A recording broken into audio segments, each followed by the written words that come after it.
Hey guys, for today's video, I'm going to show you on how you can change the region on your Netflix.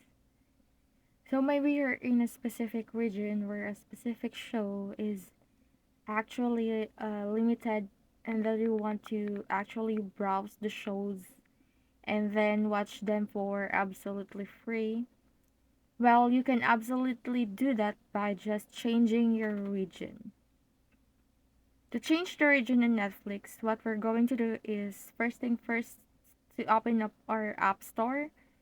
If you're on Android, open up your Play Store and then you can actually install any VPN app that you wish. So in this case, I'll just type Touch VPN.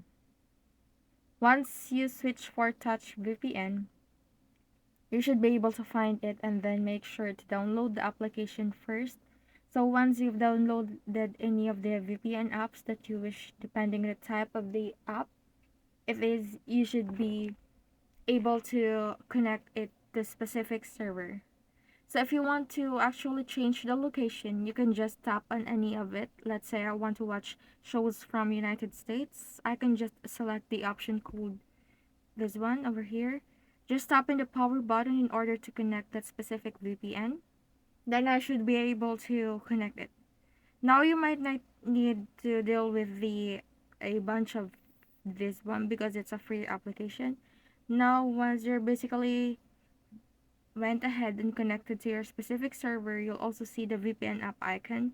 Then after you've done that, you can simply go ahead and open up Netflix, and when you open it, at this time you should be able to see the shows from that specific region. Hope this helps and see you on the next one.